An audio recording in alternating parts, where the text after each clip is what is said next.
Hey ASCAP family, I'm Amanda Seyfried from the Film and Television team. Welcome to another episode of ASCAP Screen Time.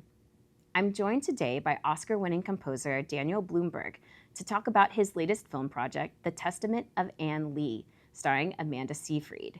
The film comes out on Christmas Day this year here in the US, but by the time you're listening to this interview, you should be able to hear the first single from the film, The Woman Clothed in Sun. Please enjoy our conversation with Daniel Blumberg. So Daniel, we're here today to talk about your newest project. This is a project, the special collaboration, I'm assuming, especially because you guys have been longtime collaborators, you and Mona and Brady. So I was wondering if you could kind of take us back to the beginning of the project and kind of set up what it was like to work on The Testament of Anne Lee. Mona had asked me to do her previous film, The World to Come. And that was the first score that I'd ever done. Ever? Yeah. Amazing. Okay. Yeah, because my background is more in, like I was a songwriter. I was making song records. Yeah. And she was really into those. And when she heard something I did, and I remember the moment when she heard it and said, "Oh, can you do my..."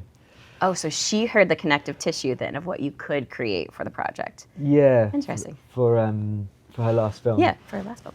Yeah, and then that was my first score, and it was I really enjoyed the process. And you know, I've been into film for many years. So sure. It was quite natural actually to move into scoring. Yeah. And then I went on to do The Brutalist with, of course, which your she wrote as well. Oscar-winning score. Yes. Yeah. And she had written this script with Brady. Okay.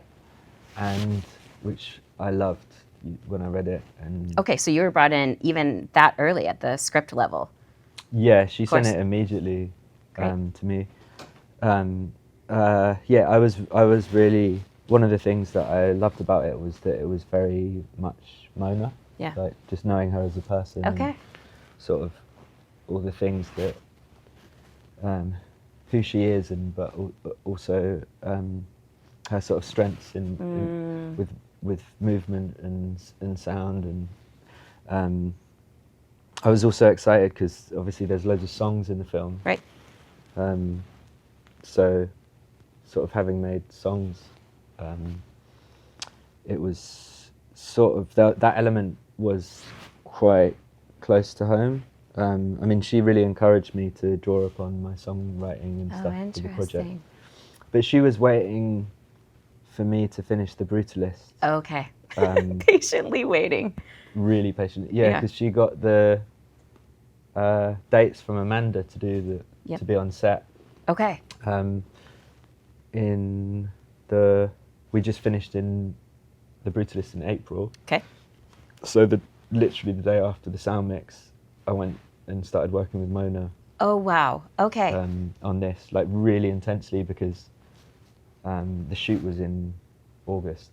Okay. So we had to do like this May. was your Shaker summer. Okay. Yeah.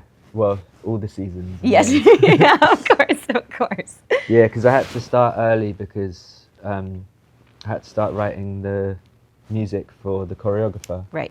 And also, obviously, the actors, as they were getting cast.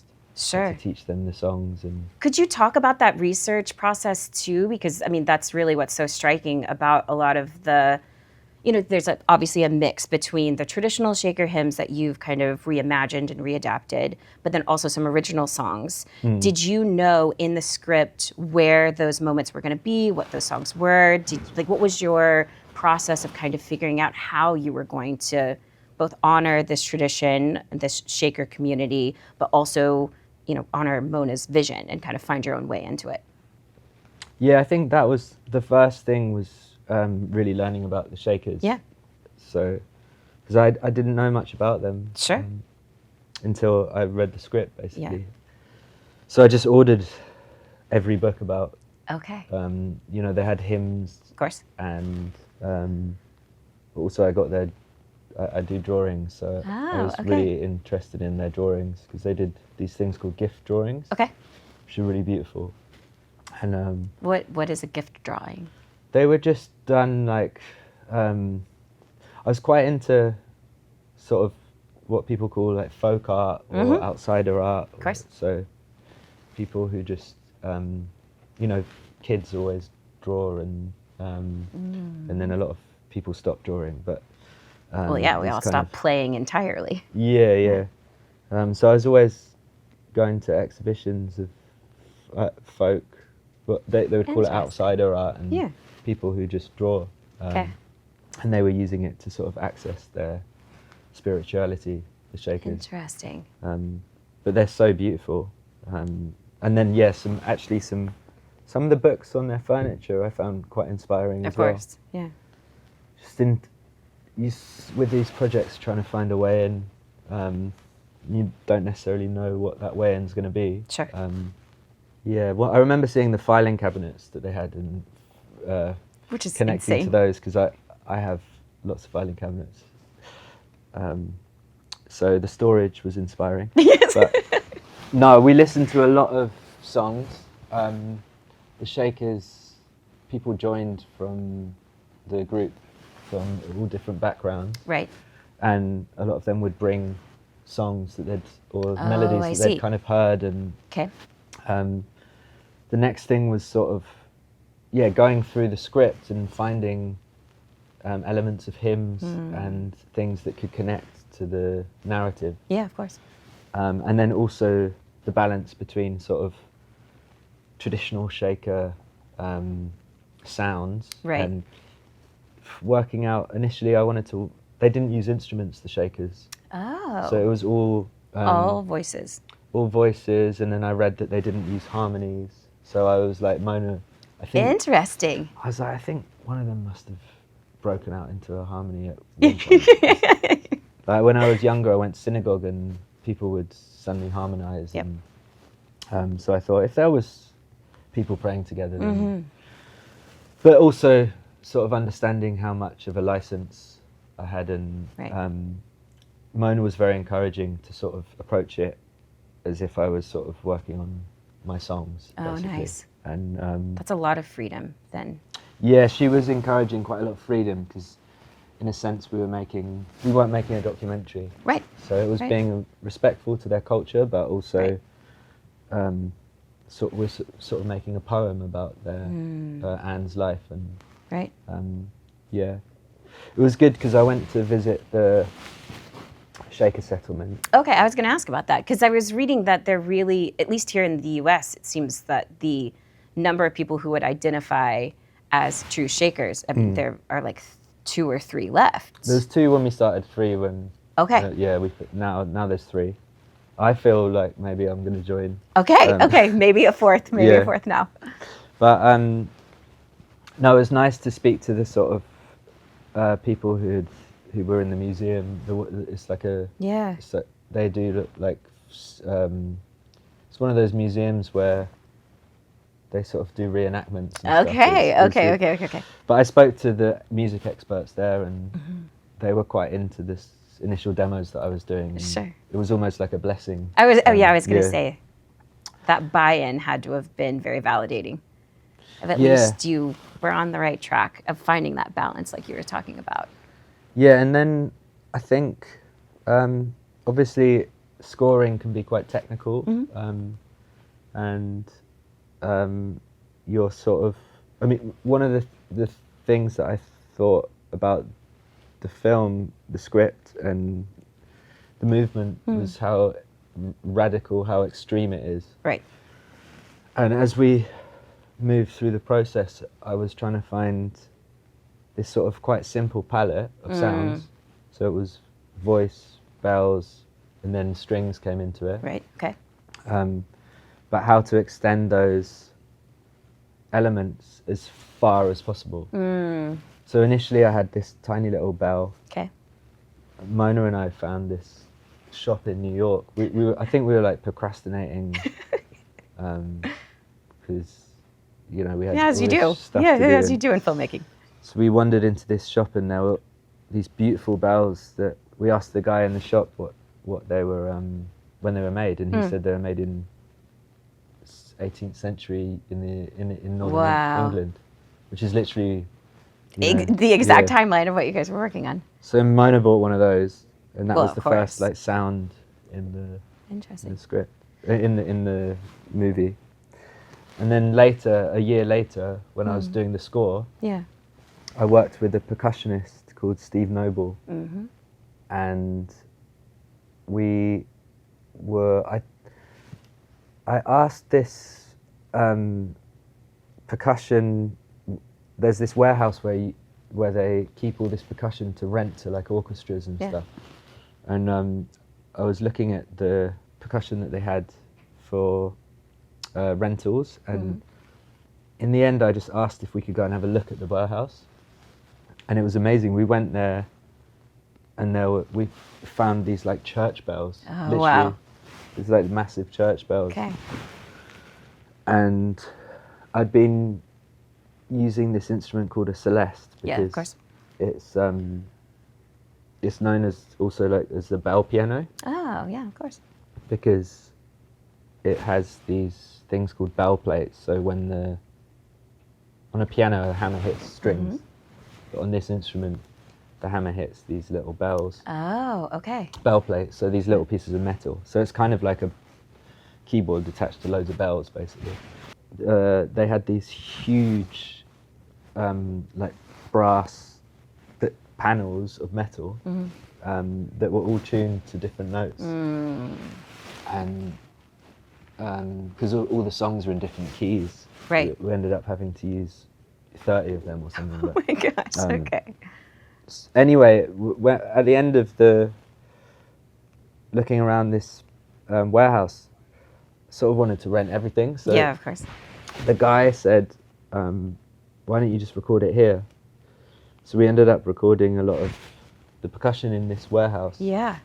So then you didn't have to pick and choose. You had the whole sandbox to play in at that point. Yeah, I mean, like the church bells, they had to have forklifts. Oh my God. To take them down. Well, of course. Yeah. Could you talk too about, I mean, obviously it's very interesting to hear you say that you almost like set these small rules for yourself and then you were pushing it to the extreme. Yeah. I'm also very interested, because you kind of alluded to this at the beginning of the conversation, that you were working with the actors in terms of their vocal performances. And one, were all of the actors singers? I mean, obviously I know Amanda, very talented singer, but were all of the actors that you were working with trained singers, or was that something that you were trying to pull out of them in terms of a performance, or like what did that look like? Yeah, so when I read the script, I was thinking a lot about the sound, the early prayers, and the fact that they wouldn't, when they came together, the formation of the Shakers, they wouldn't have had these songs, because they had like a songbook by the end of it, where it was more organized prayer. And I heard these improvising singers that I go and see in London. There's like Phil Minton and Maggie Nichols, and also in New York, Shelley Hirsch. And their practice they've been doing for years is they'll perform just with their voice and extend their voices, and they've got these. They basically, you go and see them and they make sounds with their mouths and singing, and it's wordless. Oh, I see. It's really amazing music. And so I thought of Phil Minton. He's in his 80s. He's really inspired a lot of singers and musicians, including me. And so with Amanda, I knew she had this beautiful technical voice, and but I was also interested in the other side of how she could push her voice. And she did some workshops with Shelley Hirsch in New York. Okay. And Shelley's also, if you go and see her live, she's got a lot of movement and improvised movement. Okay. So that was really cool. And then Maggie Nichols is between London and Wales, and she came and did some workshops with the actors in London. Okay. And she also came on set, and she performed. She's in the film. Oh, she's in the film. Yeah. Okay, okay. There's a scene before their big prayer, their first chaotic prayer. Yes. And she appears and just starts improvising with her. Ah. Yeah, I was really, and it was one of the things that Mona and I spoke about early, was getting these singers who were going to be on the score to actually also be in the film. Okay. And Josephine Foster was one of the other singers. We actually did the credits song for Mona's last film. For Mona's last film. Me Okay. and Josephine. Okay. And she's, she appears in the film at the end and is on the score quite a lot. She's this sort of cult folky artist that I love and have worked with. I recorded her last album with her. Oh, nice. Yeah, she's really special artist who was involved in this. And yeah, it was with the actors, I had to be on the set the whole time. Of course. Because we were also recording simultaneously as they were shooting. So, I'd never done a musical before, and sure. I mean, only Amanda had. So, and she was singing live in the last musical, from what I remember. So this would have been an interesting stretch. It sounds like. I hadn't done one. I didn't do another one. Oh no, Amanda with I think she was singing live during Les Mis when she filmed that when she was much younger. Yeah, I was meant to watch that. I still haven't watched that. Oh, that's okay. That's okay. Her performance is very good, but that's what was striking about that, is then seeing her on screen and remembering that she was singing live is quite the feat. And so, but it sounds like you guys were working. I work with a lot of people who sing live and play music live, so I wasn't that. I wasn't obsessed with everyone doing live performances. Sure. For this like spectacle aspect. Yeah. But sometimes it was really good when there's a lot of live singing in the film, and sometimes that worked really well. Sure. And sometimes it was really good. We did this playback, so we'd play back this demo or recording. Yep. And all the extras were Hungarian. So right. They had to mouth all of the lyrics and stuff, and then I had to replace them with like hundreds of people afterwards. Oh, fascinating. Choirs and stuff. Yeah. So you have a background, I'm guessing, with a lot of improvisation as a musician. I'm wondering if you were able to build in any time for that in the process of this film, whether that was with the actors or with the singers or even in your own process, or was this really, because it is such a music intensive project, did you feel like you really had to like prepare people, I guess, and maybe not leave room for that? Yeah, the whole project was in sort of a mixture of very intense preparation and also it being very experimental and improvisational in terms of, for example, feeling the process of doing a musical. There wasn't people who were sort of saying this is how these musicals have been done, or it was all of us just feeling it and seeing what was instinctively right to do. So one of the things that I did really early on was speak to the sound team, so like the people mixing the sound, and trying to make sure we were in dialogue like all the way through, so we could discuss stuff like, is their voice going to sound like it's in the room, or is it going to sound like it's in the heavens?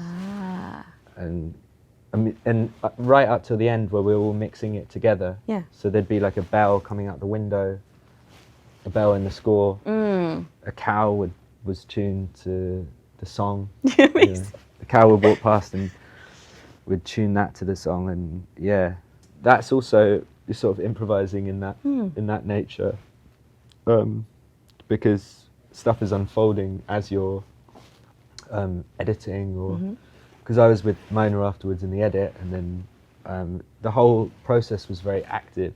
Like Mona made sure the post-production we were able to react to what was happening. Nice. So it wasn't like this department finishes, this department finishes. It was all sort of open until the end.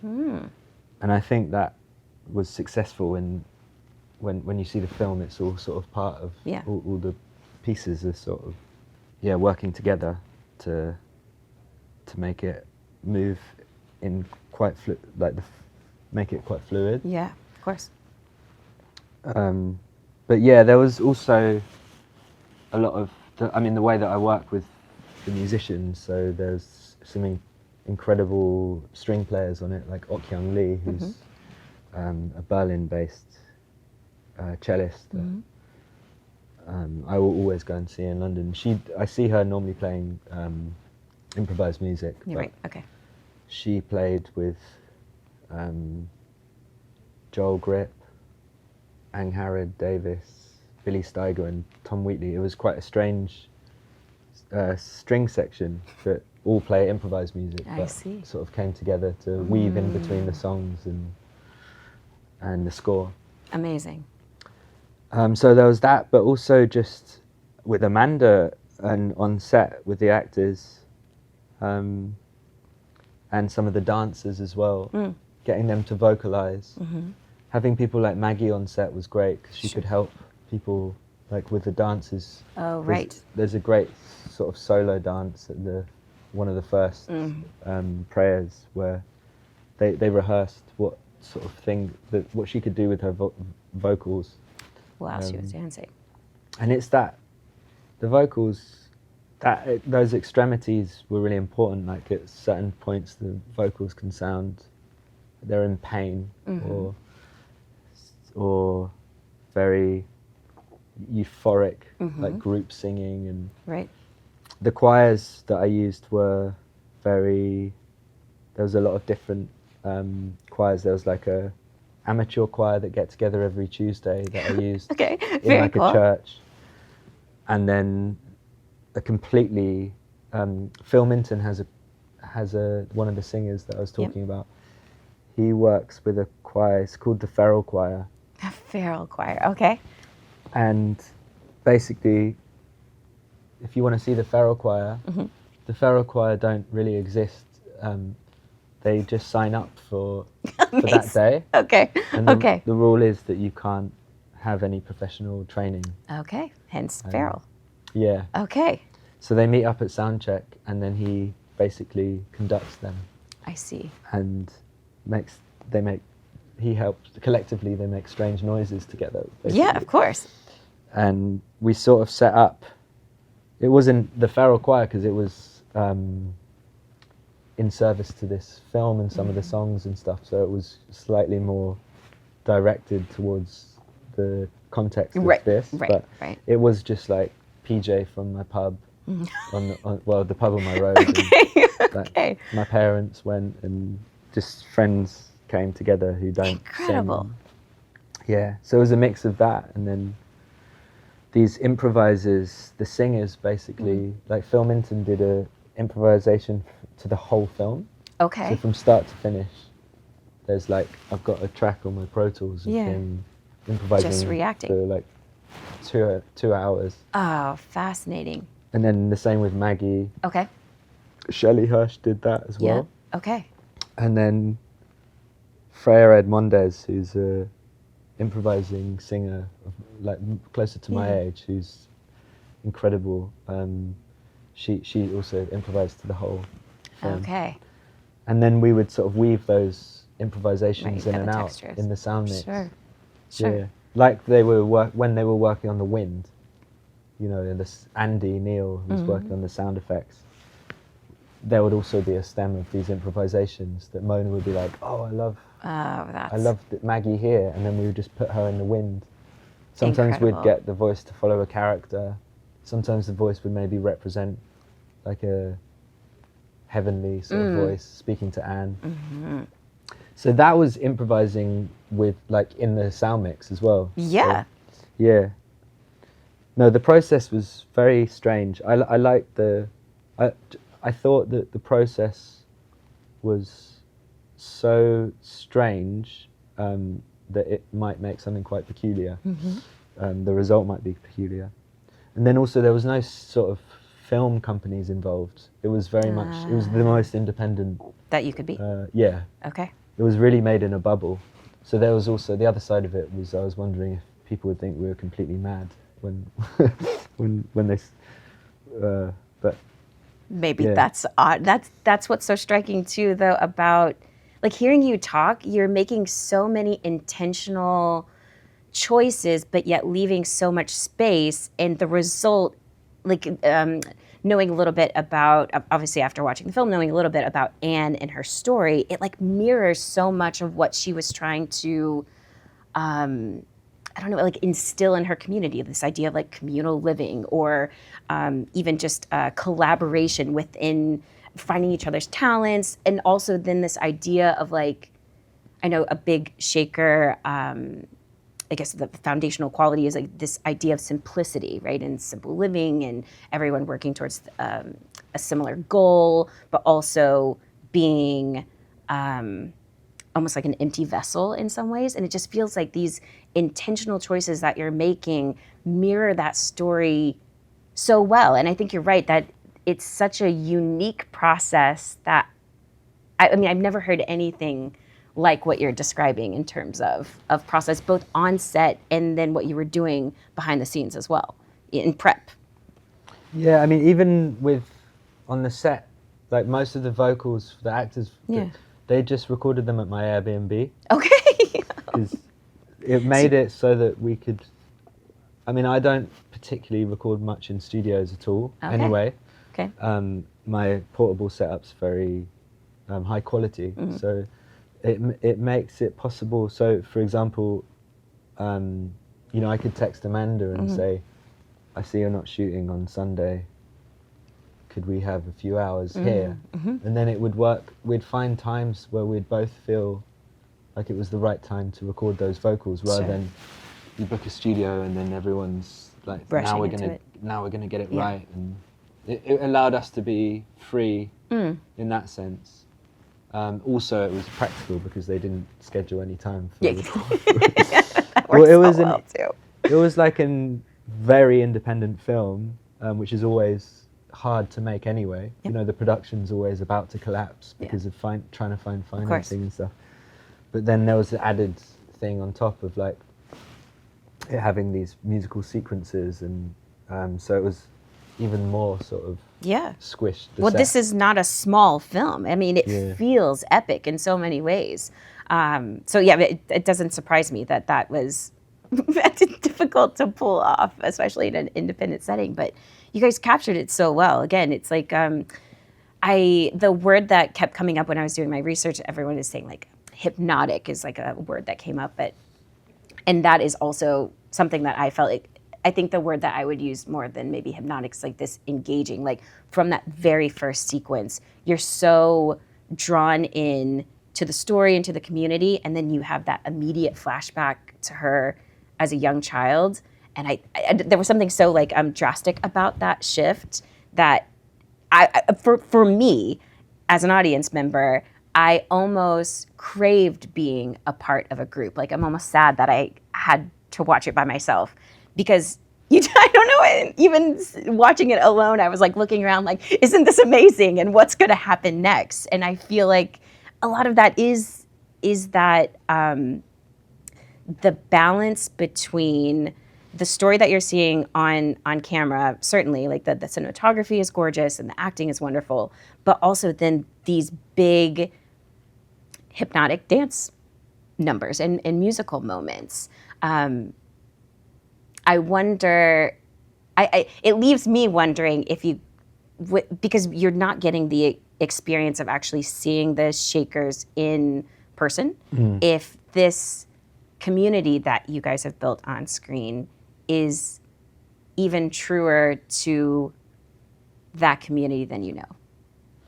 Well, I think it's interesting what some of the things that you were saying is in like, there's this flashback to when she was young, and the fact is that one of the things that I love about cinema, like just as a fan, is that there's so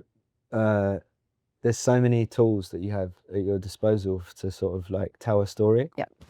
And with this, we definitely tried to extend, you know, like really be quite broad with the tools that we used. So like with editing, you can go from this moment to this moment, Right. like in a second. Sure. Like you can span 10 years. She brought in like the visuals that she was using. It gave me license to. It's surreal, you know. Yeah. That suddenly on screen, you'll see what's like this vision that she Yep. has, and it will be these kind of naked people with snakes and Yep. all that stuff. But that gives me the license to sort of be quite surreal with my music, and that can be a subtle thing as well. So it's like at one point, Amanda, you can hear she's in that prison that she's standing in, Yep. but with her song Hunger and Thirst. Man, it's gorgeous. I could use like this reverb that was from a different dimension to what you're seeing. Yep. And you can really play with score and music and songs, and then also the cinematography was like doing the same. And Right. yeah, it's kind of pushing the medium to its sort of like all those different potentials that those things have. Yeah. And then obviously there's the narrative and the script and all that stuff as well. But I think it's like when you go and see, I haven't seen much opera, but when I did see it, I was thinking, wow, there's so many tools of storytelling here. There's like an orchestra down there. Yep. It was like people moving that it's all the combination of all these elements. And obviously there's some, I love some filmmakers who like don't use score, and like Peter Watkins, who just died a few weeks ago. He was like one of my heroes as an artist. Yeah. He didn't use score, and That's choice. Yeah. yeah, and he didn't have people suddenly singing. He was making these like I mean, there's basically loads of different ways of doing stuff, but this was definitely trying to access like push the corners of what we had at our disposal for telling this story. Yes. And kind of I mean, of course, that was related to what the movement and them trying to like be created with limited resources. Yeah, exactly right. Yeah. There seems to be so much research that was put into this, and so much, again, intentionality that was put into this to try to honor the story and honor this woman and this character. I'm wondering, did you learn, because obviously you guys have worked on projects together, you and Mona, was there any piece of this collaboration that felt new to you, or anything that you learned from it that you hadn't picked up before? Yeah, I mean, that was one of the best things, apart from that we finished, and I'm relieved, but also proud of what we did. Of course. One of the best things about it for me as like a young artist is just learning. I learned so much about like what I do in so many different ways. Like, you know, I'd never been in pre-production before. I was on set every day, right? Rather than with the Brutalist, I was sort of on there a bit, and it was really good to get a sense of what was happening. Yeah. But all the way through, like being with Mona in the edit, the full sound mix, like basically seeing the process of a film being made from start to finish, right, for me is really, I learned so much, but also so next time I do a score or something, or work with Mona, of course, it's so useful to know what they're dealing with. The empathy that creates. Well, and also it might make me more helpful with like the way that I compose, and I have that in mind. And but even just like learning stuff from, because I was in the sound mix with Steve Single and Andy, and learnt loads about how you can pan stuff. Right. Okay. You know, where you put voices here and the 5.1, maybe some things at the back of the cinema. Right. I'd never mixed in 5.1 before. Oh yeah, okay. Well, that opens up a lot. Yeah, it's really, even just knowing that that's something that they might be doing with the dialogue, or everything, and then working with like the choreographer Celia, that was a really, really good collaboration. And then I mean, I've just mixed the whole thing again for the soundtrack. Oh, that's right. Because it was all mixed in for the context of like seeing it in the cinema, so I had to redo it all for the vinyl. Even that, I was saying to Danny, who I worked with, because I had an engineer throughout the whole process called Danny, who ended up just doing more and more things because we were a department of 2. Yeah, I was going to say, because you were doing more and more things. Well, yeah, I know that sometimes there's a department of like 40 people doing these musicals. Yeah, of course. Of course. But the good side of it was, learning about how stuff could be made, but also the palette of sounds on this score is very unique in terms of, like, there's handbells and strings and like hundreds of voices, and balancing all those together. Right. Yeah, I don't know if it'll be useful because I'm not going to do another score with bells for a long time. But yeah, even stuff. You're an expert now. No, yeah, I've heard too many bells now. But understood. But I think, I learn a lot through working on stuff anyway. Of course. Through working with also the artists that I like, the musicians that I work with as well. Yeah. Like those sessions are really interesting. Like I'd never recorded a harp before. Okay. And I recorded Rodri Davis. But yeah, even like talking through how he likes his instrument being mic'd up and stuff. There's all these things that you learn. That's one of the reasons why I like doing these films. Yeah. It's like these projects where you just start from scratch and then, well, the desire is to start from nothing and then and then you Mona makes this thing out of nothing basically. And then obviously, learning about the Shakers, I love them. I was going to say, you're the 4th member now. It obviously made an impact. Yeah. It sounds like it was such a special collaboration, and I'm so happy that you were here today to talk to us about it. It feels like a score that you're not only really proud of, but a group of people that you're really proud of. Yeah, Mona made, I think it could have only been made in this, she basically created this sort of family atmosphere where everyone was really invested in the project. So sometimes in the shoot, it was like me and Will, the cinematographer, like carrying costumes with Gosha. Yes. And it was very like close. It had to be like that because when you're kind of doing it, and a lot of people were doing it, well, everyone was kind of there just because they wanted this thing to happen. Yep. And so that was sort of the way that it was possible for it to happen as well. But Mona that's something she's very good at, is sort of bringing these people together that she knows will work. Yeah.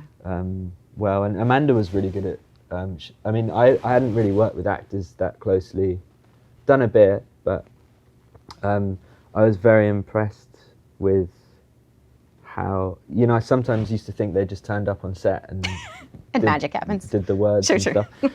But it's definitely given me more of an appreciation of acting craft and stuff.